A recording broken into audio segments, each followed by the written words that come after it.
hidden hand production. It's a blockbuster, a spine chiller.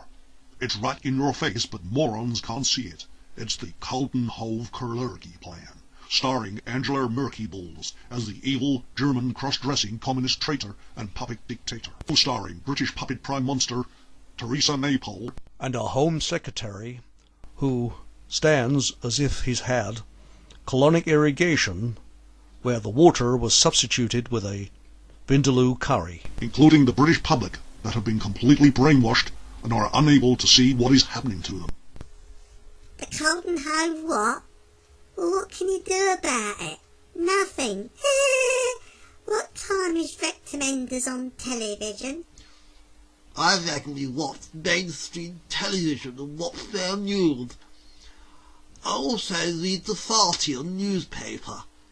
They've said nothing about this. Sounds like one of those right-wing conspiracy theorists to me.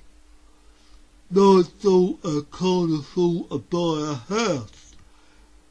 We need to build more and more houses because that's what they tell me on television.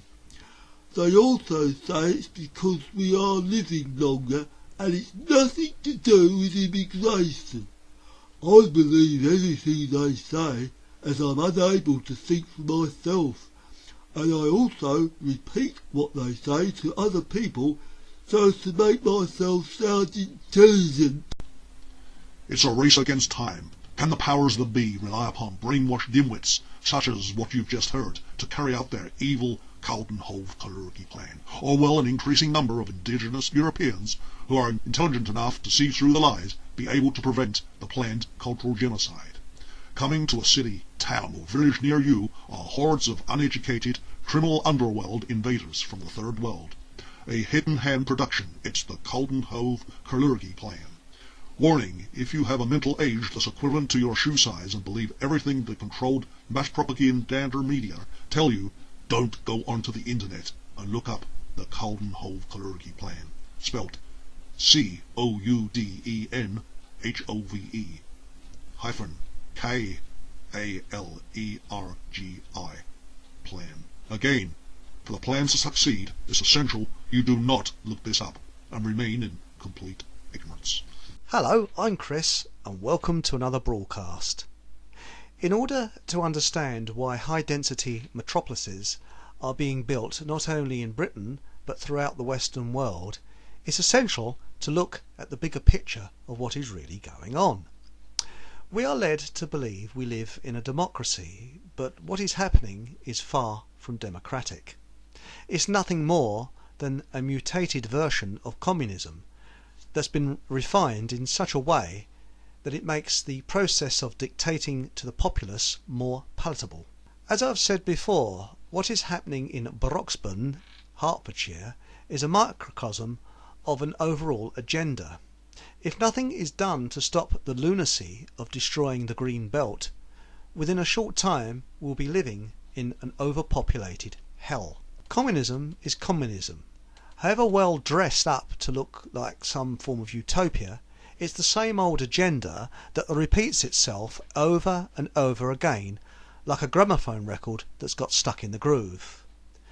Communist systems are always run by an elite group who live in the lap of luxury and are drunk on power, whilst the masses live in a form of controlled poverty by restricting the flow of money, or austerity. An integral part of United Nations Agenda 2030 is to make the countryside unlivable, except for the elite, of course, and move over 70% of the population into newly built, overpopulated city ghettos. Above all, there is always a deliberate housing crisis.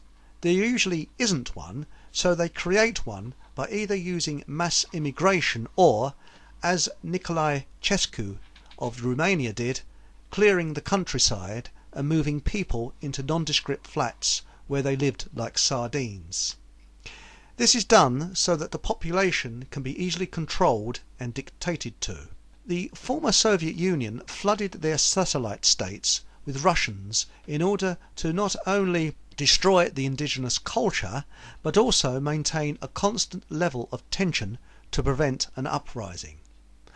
Whilst the natives are fighting amongst themselves, they are not focusing on who is really dictating to them. It was illegal to condemn or notice the mass Russian immigration, as the satellite states were told a constant lie that the Russians were pouring into their countries to help the economy, fill essential services and do jobs the lazy indigenous population refused to do. Of course, it was a pack of lies. It's called divide and rule, and the same system was also used to run empires. Now let's look at Britain today. Does that sound familiar to you? In much the same way as innocent Russians were used in a sort of giant chess game, whereby they were given financial incentives to move to the former satellite states, I believe mass immigration into the West is an integral part of a mutated communist agenda, and you don't have to look very far to find the overwhelming written and documented evidence. It's actually almost hitting us in the face, but as happened in the former Soviet satellite states, people were deliberately demoralized to such a state that eventually they were unable to see what was really happening in their countries. Exactly the same as Britain today. In my view, immigrants and the indigenous population, we are both in the same boat, so to speak. We're both pawns in a giant chess game of which the outcome will be a living hell for everyone. Some may say that the housing estates being built are for private occupation, so it couldn't possibly be a communist agenda. Think again. Why do you think local authorities are quietly setting up property companies whereby they buy up properties for rent? The price of property in Britain is deliberately kept exorbitantly high so as to price most new buyers out of the market.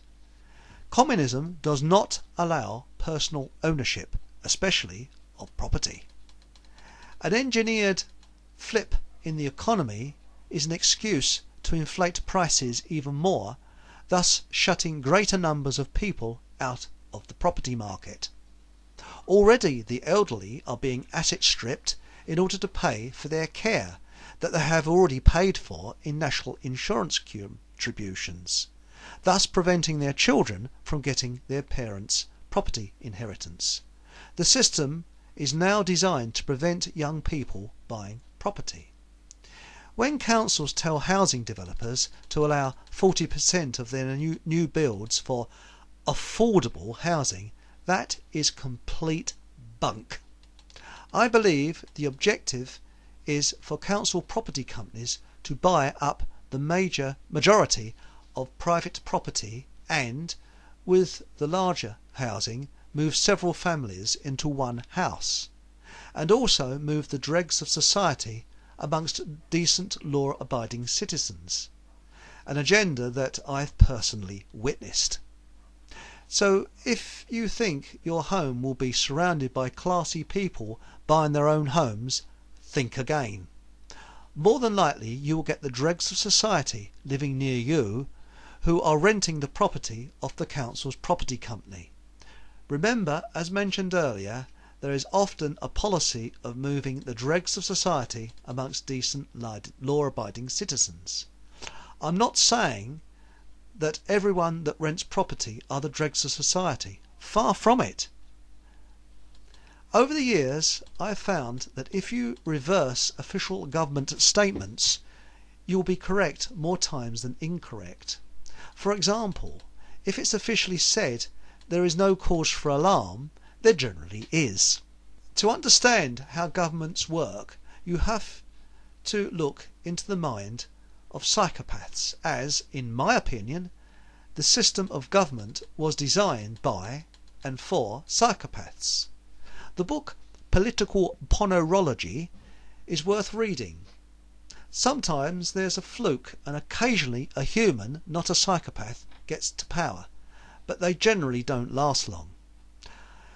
I make a distinction between psychopath and human, as a leading doctor in this field has come very close to admitting that psychopaths are not human. They are a different species. They look like us, but they certainly don't think like us. They are born that way and are incurable. Regardless of race or religion, you will find psychopaths almost everywhere in the world, and they generally, admittedly not always, occupy senior positions. Because they are so ruthless, they get to the top and are brilliant at manipulating the minds of humans so as to create narcissists. Psychopaths have no empathy, but they are brilliant at copying human emotions.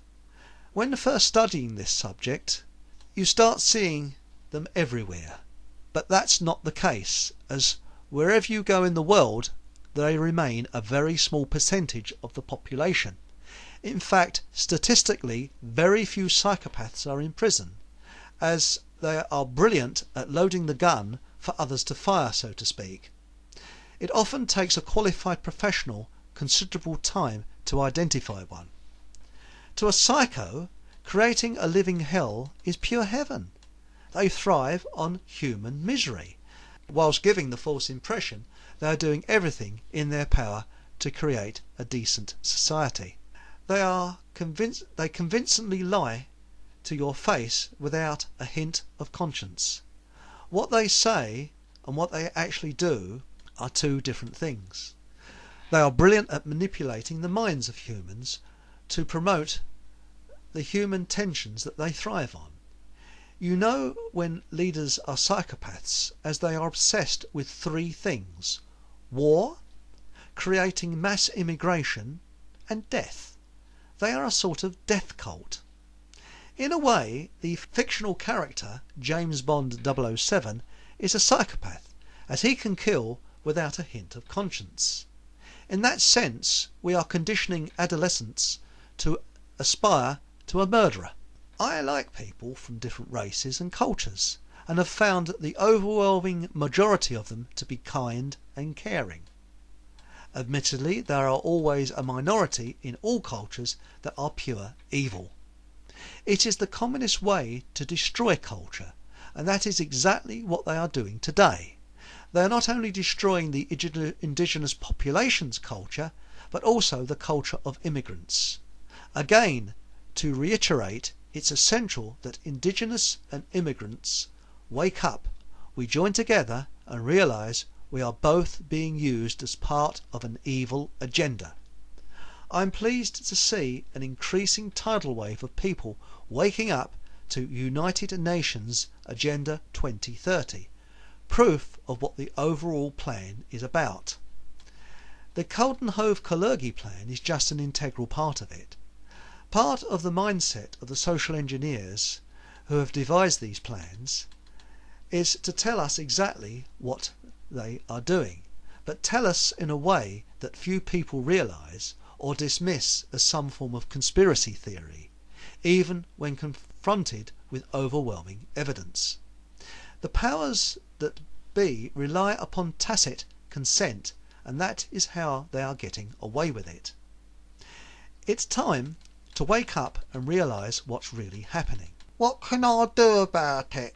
I hear you say.